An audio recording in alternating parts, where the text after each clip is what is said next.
Hola a todos, esto es la historia de nuestra gastronomía. Hoy entrevistamos al ingeniero Mariano Winogrand, director de 5 al Día y experto en frutihorticultura. Aprendemos sobre el cinturón verde de Buenos Aires, el pasado, el presente y el futuro de la alimentación de los argentinos. Comenzamos.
Hola Mariano, ¿cómo estás? Hola Leo, gracias por invitarme a tu programa. Bienvenido Mariano, ¿cómo estás? ¿Cómo están tus cosas? ¿Cómo está la semana? Bueno, yo ahora en San Fernando, en casa, para transmitir contigo. A la mañana arranqué temprano en el mercado San Martín, me faltaban algunos productos, estuve toda la mañana en mi verdulería en el barrio de Villa Urquiza y ahora conversando contigo y después me preparo mi almuerzo, ya me tenté ahí con las imágenes hermosísimas que acabas de transmitir. Hasta Bamias había en tus imágenes. Es verdad. Bueno, estamos muy contentos de que te sumes a la historia de nuestra gastronomía. Es un ciclo de vivos donde hablamos con expertos. En este caso, hoy tenemos la suerte de poder charlar con vos. Y claro, como hablábamos por privado, es muy difícil tratar de ordenar un poquito toda la información que tenemos. Para resumir, nos gustaría dividirlo en 2 o 3 columnas. La primera, para que quede registrado dentro de nuestro Museo Histórico Almancio Alcorta. Mis compañeros de la Secretaría de Cultura están armando para que el museo sea digital, así que nos gustaría que nos charles un poquito, si nos dejes algunos datos de la historia, sobre todo de los inmigrantes, de los primeros mercados, de cómo se repartían la mercadería en lo que hoy conocemos como el cinturón rioplatense. Nos gustaría escucharte. Bueno, permitime que me remonte un poquito antes, unos 200 o 300 años antes. Un segundo, muy breve. Antes de los españoles, en fin, toda la Pampa era una unidad. No había prácticamente aquí agricultura y los pueblos originarios vivían esencialmente de la caza y de la pesca. En el siglo XVI llegan los españoles a Buenos Aires, bueno, primero al Río de la Plata sin desembarcar, salvo en Martín García. Después llega don Pedro de Mendoza a principios del siglo XVI, funda la ciudad de Buenos Aires y fíjate vos, sus compañeros se mueren de hambre. Don Pedro de Mendoza se vuelve a España, se muere de sífilis en el barco y sus compañeros de hambre. Quiere decir que en la periferia de Buenos Aires todavía en ese momento ni los pueblos originarios tenían una agricultura que los españoles les pudieran robar, ni los españoles sabían cultivar nada aquí. Recién en 1580, cuando don Juan de Garay viene con gente del Paraguay, que ya eran cruza de españoles con guaraníes nacidos en América, se establece realmente Buenos Aires. Y probablemente 100 o 150 años después ya había población a 50 kilómetros en Moreno. Es muy probable que en la Revolución de Mayo ya en Moreno había una población importante abasteciendo de alimentos a la ciudad, una posta de carretas. Hablábamos contigo el otro día que probablemente 50 kilómetros era lo que una carreta recorría por día. Entonces seguramente las carretas que venían de Tucumán o de Cuyo o de Córdoba o de donde fuera, es muy probable que hacían posta en Luján o en Moreno y de ahí ya emprendían su última jornada de llegada a Buenos Aires. Bueno, tengo dos datos para colaborar. Uno es el cruce del río de las Conchas, que ahí también tienen una bajada, y 120, 130 años después aparece lo que hoy conocemos como la Plaza de las Carretas, ahí acá en la ciudad de Moreno, donde antes de la llegada del tren incluso o junto con el tren para recibir la mercadería que se bajaba. Así que ya de movida la zona oeste tiene el cruce del río que hoy conocemos como el río Reconquista, aquí en la ciudad de Moreno, en la zona oeste. Claro, tengamos en cuenta que Liniers desembarca para la Reconquista de Buenos Aires en el río de las Conchas, en el Tigre. Era un río mucho más... Hoy, como pasamos por la autopista, no nos damos cuenta que allá abajo hay un río. Pero, en fin, claro, también es cierto que está represado en la presa Rollero y que eso evita las grandes inundaciones aguas abajo. Y también es cierto que en la medida en que se hizo agricultura, se empezó a erosionar la tierra y probablemente el río se hizo menos profundo que antes, pero es muy probable que antes de que hubiera agricultura fuera un río importante. De hecho, Liniers llega del Uruguay para reconquistar Buenos Aires y atraca en el río Reconquista, en el Tigre, que hoy es un zanjón que no entra ni siquiera una chalupa. En fin, como bien decís, a partir de ahí probablemente la historia actual de Moreno, después de las carretas y del cruce del arroyo de las Conchas y de aquel puente Márquez con peaje y etcétera, probablemente se asocia desde mediados del siglo XIX al ferrocarril y a la llegada de los inmigrantes. Me contabas días pasados quién fue Amancio Alcorta. En fin, yo sabía que había una avenida con ese nombre en Buenos Aires, pero no sabía bien quién fue Amancio Alcorta, y seguramente perteneció a aquellos terratenientes que tenían tierra en la zona y tuvo alguna vinculación con la llegada de los inmigrantes. Vamos a saltearnos 100 años y vamos a llegar a mi propia historia. Yo tengo 64, decidí estudiar agronomía en el 68, la inicié en el 74 y me gradué en el 79. Mi primera actividad hace 40 años atrás era vender semillas de hortalizas con mi camioneta. Yo cargaba a la mañana mis semillas en el mercado Dorrego y salía a hacer la recorrida. Te digo que Cuartel Quinto, Ruta 25, 24 y todo el arco que va de Rodríguez para Marcos Paz y de Moreno para Pilar, Escobar, Villarrosa, Trujuy, etcétera, todo eso era una zona esplendorosa, hortícola, y no estamos hablando de siglos atrás, estamos hablando de mi vida. Yo conocí un Moreno, el fondo de Moreno, Pilar, esa rotonda ahí de, creo que es 25 y 24, 26, donde 25. Sale para todos lados, para José C. Paz, para Pilar, para Moreno y para Rodríguez, ¿verdad? Ahí era el epicentro de la horticultura. Entonces, claro, ¿qué pasó en estos años? Es cierto, hubo un cambio en las corrientes migratorias. Cuando yo me inicié eran esencialmente portugueses, algún que otro italiano y japoneses. Hoy día son esencialmente inmigrantes bolivianos. En aquel entonces no había countries, no había autopistas, no había barrios privados. Entonces, cuando terminaba la ciudad de Moreno, empezaba el campo. Y hoy día prácticamente entre Moreno y José C. Paz, entre Moreno y San Miguel, entre Moreno y Rodríguez y casi entre Moreno y Pilar, ya no es un campo, es un continuado de ciudad. Ahora bien, vamos a decir lo siguiente, es un continuado de ciudad a la vera de la ruta, 2-3 kilómetros a la vera de la ruta, 20 cuadras a la vera de la ruta, es ciudad. En el medio de las rutas hay un espacio que hoy no es ni campo ni ciudad. Ese es el espacio que nosotros llamamos periurbano o cinturón verde. Y vamos a decir lo siguiente, en los últimos 30 o 40 años perdió mucho protagonismo en el abastecimiento de alimentos a la ciudad, pero es posible que lo recupere.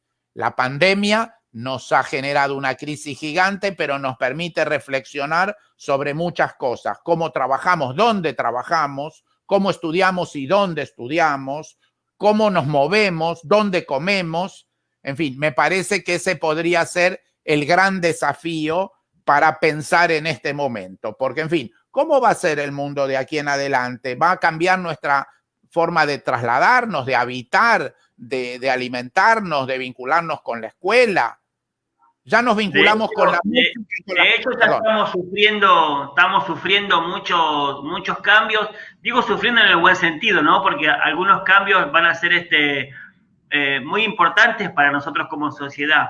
Y estamos vinculándonos con un montón de cosas que antes no estábamos prestando atención y nos está haciendo bien. Algunas cosas hay que volver a comenzar, hay que aprender, pero otras se están haciendo muy bien, como el reencuentro, como defender y apreciar los buenos momentos. Claro, hay muchas cosas que estamos extrañando y lo que antes era súper normal, ahora nos parece inalcanzable y empezamos a valorar, ¿no?, todo este tipo de cosas. Dentro de estos valores aparece la buena alimentación también. Absolutamente. Como estamos la mayor parte del día en la casa, como hay una parte importante de la población que no se está moviendo, entonces esa población no es lo mismo comer. Fue una persona que vive en Moreno, que se levanta a las 4 o 5 de la mañana, que viene entrena al centro y que vuelve a las 10 de la noche a su casa, como era una parte importante de la población de Moreno antes de la cuarentena, no es lo mismo que una persona que está en su casa trabajando, ya sea porque tiene un trabajo que puede hacer a distancia o ya sea como por motivo de la cuarentena ha cambiado su hábito de movimiento. Yo hace rato que no viajo en el tren Sarmiento, pero desde ya que aquellos trenes abarrotados que caracterizaban el Sarmiento desde las 5 de la mañana hasta las 9, hoy no pueden funcionar así, ni que hablar de los colectivos abarrotados que salían de toda la periferia de Moreno y que venían o a San Miguel o a Moreno y ahí la gente tomaba el tren.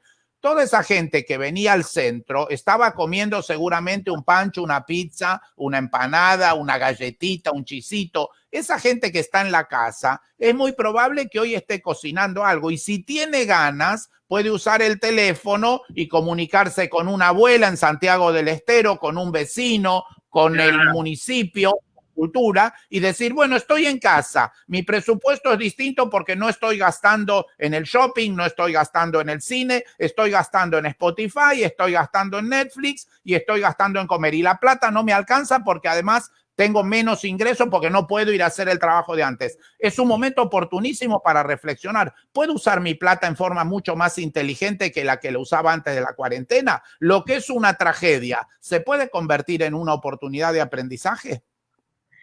Y eso es lo que nos está ocurriendo como sociedad y esos son los cambios que vemos no solo aquí en Argentina, sino a nivel mundial. Tenemos un informe al respecto de los cambios gracias al COVID. ¿Quieres que los veamos? Buenísimo, me interesa mucho y después te voy a comentar cómo se ve el COVID desde adentro de la verdulería. Adelante. Perfecto, entonces. Vamos entonces con nuestro informe. A ver.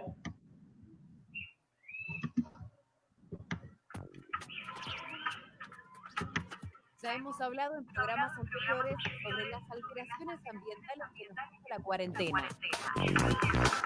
Pudimos ver ecosistemas que fueron cambiando notablemente, ríos y arroyos que de a poco se fueron limpiando y animales que de pronto empezaron a verse en hábitats en los que la presencia humana había disminuido.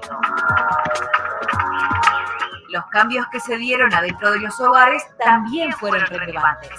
Uno de ellos tuvo que ver con los hábitos alimenticios. El confinamiento y el miedo al contagio impulsaron los deseos de evitar las aglomeraciones, de aumentar las compras online y de intentar elegir mejores alimentos. Según una encuesta oficial, el 78% de los argentinos comenzó a comprar en comercios de cercanía para evitar los grandes centros comerciales y supermercados. Y un porcentaje también alto de los consumidores comenzó a pensar en los precios y en la calidad de la comida. En sintonía con este cambio de hábito, no resultó sorprendente que la Unión de Trabajadores de la Tierra, la UTT, informara que en las últimas semanas la venta de frutas y verduras agroecológicas creció considerablemente hasta alcanzar las 2.000 toneladas de alimentos en el tiempo que llevamos de cuarentena. Se trata sin duda de una gran noticia, porque hace años organizadores como la UTT vienen luchando por concientizar a la población sobre la necesidad de producir y consumir alimentos más sanos y a un precio más justo. Durante la cuarentena pudimos apreciar de un modo irrebatible las consecuencias de ser rehenes de un sistema de distribución concentrado y hegemónico. Los aumentos de precios que sufrieron las frutas y verduras fueron de una irracionalidad y una insensatez tan absurda como inaceptable. Afortunadamente, muchos consumidores despertaron y se decidieron por comprar productos de la agricultura familiar, campesina y agroecológica, ya sea acercándose a sus almacenes como pidiendo envíos desde sus hogares. Este fenómeno explica las 2.000 toneladas de alimentos sanos, económicos y agroecológicos que se vendieron en cuarentena. El tema está en que lo que inicialmente era una búsqueda de mejores precios se convirtió en una opción alimentaria de la que quizás no quieran volver atrás. ¿Qué pasa si la pandemia impulsa un nuevo consumo de frutas y verduras? Que sean de estación, de cercanía y sobre todo que estén producidas sin esos agrotóxicos que envenenan a las personas y al ecosistema.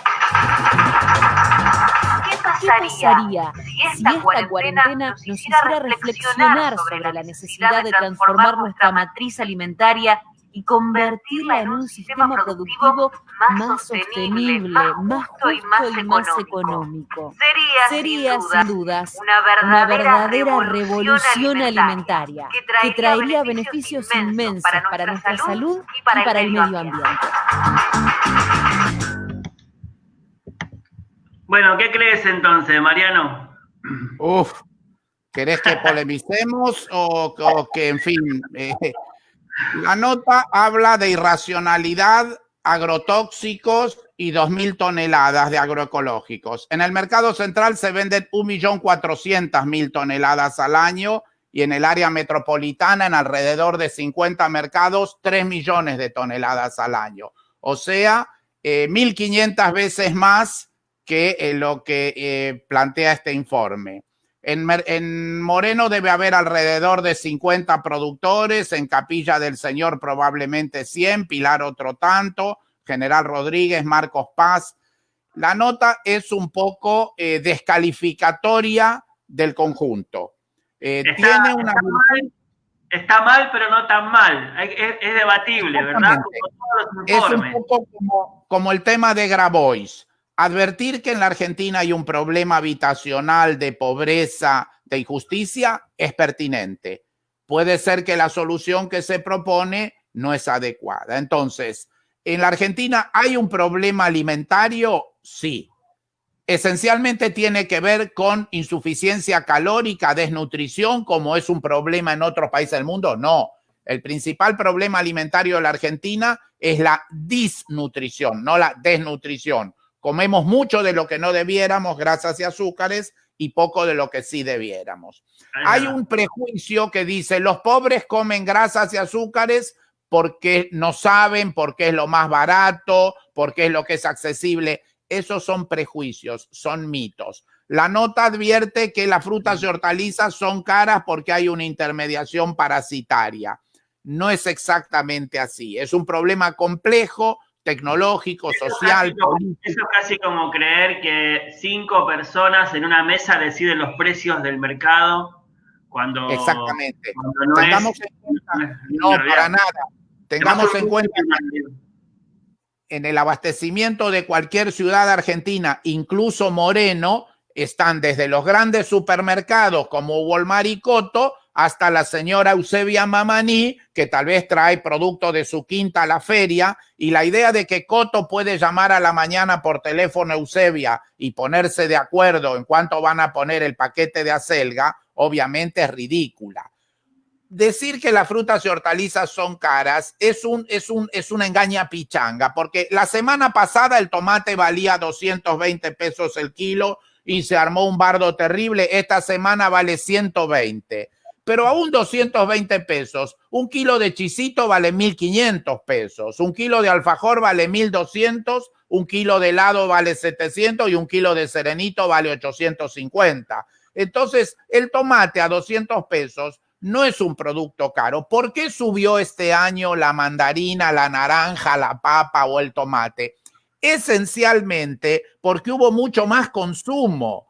Cuando los consumidores están, por ejemplo, se cayó a pedazos el consumo de café y subió el de yerba, porque la gente cuando está en el centro por ahí toma un café, pero la gente cuando está en la casa no toma 4 cafés por día, toma 3 veces más por día. También el consumo del ciudadano obliga a veces a estos cambios de precio, porque queremos tener, por ejemplo, frutas estacionales, queremos tenerla todo el año y no estamos esperando la oferta de cuando es el momento de comprar. Perfectamente planteado. El tomate, esta semana que empieza a entrar el tomate de proximidad, el precio se cayó a la mitad. Y si alguno tiene un presupuesto ilimitado, si Mirta Legrand quiere comer ciruela en el mes de julio, para el presupuesto de Mirta Legrand no es ningún problema. Pero si una familia trabajadora quiere comer ciruela, le vamos a recomendar, consúmala en diciembre, en enero, cuando está abundante, busque un calibre más pequeño, busque una variedad sabrosa, busque un producto de proximidad y no coma ciruela en el mes de junio, porque la verdad, salvo por una vanidad, no tiene ninguna lógica alimentaria, nutricional, ni mucho menos económica. Entonces hay una comercialización destinada a los sectores privilegiados y hay otra comercialización destinada a los sectores populares. Entonces no están las ferias.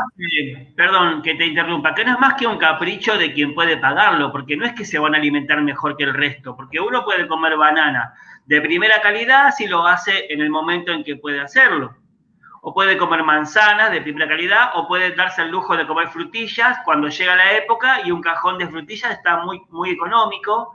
Pero claro, hay que comerlo en la época en que el precio baja, porque es la fecha, el mes en la que se puede consumir esta fruta o hortaliza que tiene que ver con la época, con su época, ¿no?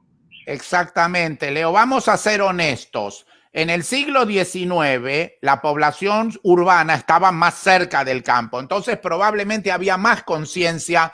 Hasta cuando yo era chiquito, en la ciudad de Buenos Aires, en invierno, había escarcha. Entonces, un chico de Buenos Aires sabía lo que era una helada y una escarcha. Hoy día es distinto. Entonces, aceptemos que un ciudadano urbano de hoy tiene un poquito menos conciencia de lo que son las estaciones que lo que tenían los abuelos. Y no tiene muy claro si esta es la semana de la frutilla o del arándano o del tomate. Aceptemos que ese desconocimiento no implica pereza, ignorancia o desidia, sino realidad. Pero vamos a decir lo siguiente.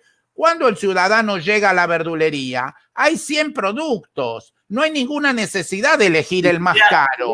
Ni siquiera hay faltantes de productos. No hay faltantes de nada, ni siquiera de lo más caro hay faltantes. Simplemente hay menos oferta y hay más precio. Entonces, si yo esta semana no me gusta el precio del tomate, pues hago la ensalada de repollo, no hay ningún problema. Eso sí que el sector popular lo tiene que entender y además se tiene que adueñar los sectores populares, de decir, hacemos la ensalada con lo que hay. ¿Cuál crees que sea el canal educativo o la forma o la herramienta para que la sociedad en conjunto aprenda a manejar el consumo de productos de estación y a manejar la economía también de los hogares, ¿no? Y yo creo que es lo que estamos haciendo, una alianza entre los cocineros y los agricultores. Los cocineros en el siglo XXI son tan famosos como las estrellas de rock o de fútbol. El programa de más rating hoy es el de, ¿cómo se llama? El de cocina, el concurso de cocina. Masterchef. El programa que más rating tiene todos los días en la televisión es Masterchef. Se enfermó el otro día no sé qué cocinero, hubo un lío, no sé, tuvo coronavirus, Colagreco, no sé. En fin, el Leo Gutiérrez es un hombre que mueve a su comunidad, hace la fiesta en la plaza. Hemos hecho trabajos compartidos en barrios carenciados de parrilladas populares que la gente se enloquecía. Poníamos berenjenas, zapallito y pimiento a la parrilla. Inventaste un piolín donde colgaban los choclos, en fin. Leo Gutiérrez, con quien tengo en este momento el privilegio de estar conversando, es un ejemplo de esto. Entonces necesitamos salirnos de los prejuicios, necesitamos entrar en una reflexión inteligente, dialogada. ¿Quiénes saben de agricultura? Los agricultores. ¿Quiénes saben de comercio? Los verduleros, los mayoristas. ¿Quiénes saben de cocina? Los cocineros. Los agricultores también sabemos algo, porque yo, como produzco brócoli, conozco 2 o 3 formas de hacer brócoli, pero no tantas como vos, porque no estudié tanto de cocina. Conozco algo de mi improvisación, conozco algo de lo que aprendí de mi mamá y de mi abuela, pero el tipo que está todo el día con el cucharón, el fuego y la hornalla es el cocinero. ¿Y por qué crees que los productores todavía no descubrieron que la forma más directa de llegar al consumidor es a través de los cocineros, que somos docentes y educadores con respecto a las formas de utilizar estos productos, ¿no? Hagamos un ejemplo. Mi abuela de postre hacía pastelitos, pasta frola y panqueques. Mi abuela jamás hizo una tarta de kiwi. Y es porque el producto no lo conocía. Una abuela de hoy, una abuela joven de hoy, como son las abuelas que conocemos, que hacen deporte y también son cocineras, en su receta, en su recetario, hay una tarta de kiwi como si nada, o un brownie, o unas recetas que son modernas y de hecho con frutas que no conocíamos hace 30, 40 años. Eso es a través de lo que nos enseñaron los cocineros. ¿Por qué crees que los productores todavía no han aprendido que los cocineros somos el puente entre el producto y el consumidor? Eso se llama ceguera paradigmática. Todos los seres humanos tendemos a estar aferrados a prejuicios, a cosas que conocemos y le tenemos miedo a lo que no conocemos. Entonces, seguramente los productores en un país como la Argentina, con las dificultades que tiene económicas, financieras, comerciales, devaluatorias, inflacionarias, está concentrado, mira hacia adentro, está preocupado por su unidad productiva, llega al mercado, ya de la verdulería prácticamente no sabe nada y mucho menos del cocinero. Y probablemente lo mismo pasaba con los cocineros. Los cocineros sabían muy poco del campo. Hubo una renovación que vos me ayudás a contar. No fue doña Petrona, fue después. Todavía doña Petrona era una señora que de campo no sabía nada. Ella iba a la feria, doña Petrona. Era una ama de casa que estaba todo el día con el delantal en la cocina, que había incorporado ya la heladera. Corresponde a ese tiempo, el año 30, 40. Entonces, como incorporaba la heladera, probablemente podía usar crema o podía usar pollo, en fin, podía usar otras cosas. Empezaban a hacer, ya los pollos no se mataban en la feria que se les retorcía el cogote. En fin, después de doña Petrona viene todo el mundo no sé, mucho después, los cocineros, vos me ayudarán, no sé si fue Donato o en fin, quiénes fueron, o por ahí fue Gato Dumas, en fin, en algún momento los cocineros empiezan a entender que si quieren ser distintos tienen que vincularse con la fotosíntesis. Y ese proceso lo han hecho los cocineros y te aseguro que en el mundo frutihortícola habemos muchos verduleros que tenemos ese interés, ese compromiso. Y de hecho, en fin, Leo Gutiérrez y Mariano Vinograd no se han cansado de hacer cosas juntos procurando esto, arrimar el alimento, la salud y la economía a los sectores populares. Así es. Bueno, así como si nada, ya estamos cumpliendo los 30 minutos de nuestra charla. Increíble cómo, claro, en un debate que se mete con tantas y atraviesa tantos, habrá gente que esté de acuerdo y habrá gente que no lo esté, ¿no es cierto? Pero esto tiene que ver con nuestra esencia como argentinos, ¿verdad? Siempre que haya un único pensamiento, están todos equivocados. Siempre tiene que haber 1, 2, 3, 4 pensamientos, respeto, diálogo y nueva síntesis. Todo lo que sea pensamiento único, escapémosle. Todo lo que sea intercambio de ideas respetuosa, nos convoca. Bienvenido sea, claro. Bienvenido sea. Así pasaba entonces por la historia de nuestra gastronomía Mariano Winograd. Bueno, estamos más que felices de que nos hayas contado algo de experiencia. Nos queda mucho por charlar, quizás sea en un próximo episodio. Nos queda todavía, imaginá que la gente quisiera saber qué es lo que estabas haciendo hace 50 años cuando iniciabas en este camino de tu profesión. Si querés contarnos para cerrar en 3 minutos y ya con eso terminamos. ¿A dónde estaba Mariano Winograd hace unos 40 años atrás? Hace 50 años mi papá me llevó al Delta, era el año 68, 52 años, y alquilamos una casa en el Delta. Y por el río Carapachay pasaban las canoas con los quinteros que todavía estaban en el Delta y llevaban el durazno y la ciruela al mercado de Tigre en unos canastos de mimbre. Y las canoas tenían siempre el nombre de mujeres, no sé, de la novia, de la mujer, de la hija. Entonces a mí me gustaba una chica del colegio que se llamaba Laura y yo soñaba que iba a tener una quinta con una canoa que se iba a llamar Laura y iba a llevar fruta al mercado.